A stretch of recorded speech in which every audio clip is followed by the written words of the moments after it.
गर्मी ने ली अंगड़ाई तो हेस्को की मनमानियां भी जारी हो गईं। हैदराबाद के बेशतर इलाकों में गैर एलानिया लोड शेडिंग का दौरानिया बढ़ा दिया गया। हेस्को की जानिब से गैर एलानिया लोड शेडिंग का दौरानिया बढ़ाया तो आम सार्फिन के साथ साथ ताजिर बिरादरी भी इंतहाई परेशान हो गए। हर घंटे के बाद बिजली का आना जाना मामूल बन गया, जिससे कारोबार बिल्कुल ठप होकर रह गया है। हेस्को गैर एलानिया लोड शेडिंग को फाल्ट की शक्ल देकर आवाम को मामू बना रहा है। गैर एलानिया लोड शेडिंग से कारोबार शदीद मुतासिर, अवाम शदीद मुश्किलात का शिकार। परेशान ताजिरों ने वश न्यूज़ को बताया कि हम दिन में 2 घंटे काम करते हैं और रात को 2 घंटे काम कर रहे हैं। सुबह आते हैं तो 11:45 बजे लाइट आती है, उसके बाद 3:45 में हमारी लाइट चली जाती है, 5:45 आती है, तो 9:45 से 9:45 तक काम करते हैं। बस ये हाल हुआ है कि फारिग उल वक्त बैठे हुए हैं और वापडा लोगों को एहसास नहीं है।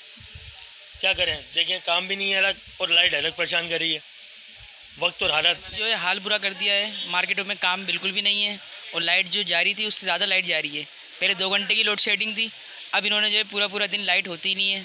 अब जो है आप देखें मार्केट का हाल देखें, बिल्कुल जो है वो लाइट है नहीं, काम भी नहीं है। इस चक्कर में शहरी और दुकानदारों ने हुकूमत से अपील की कि एक तरफ महंगाई का जोर और दूसरी जानिब गैर एलानिया लोड शेडिंग में इजाफा बंद करके आवाम को फौरी रिलीफ फराम किया जाए। कैमरामैन शाजिब खान के साथ हसन रज़ा कुरैशी, वश न्यूज़।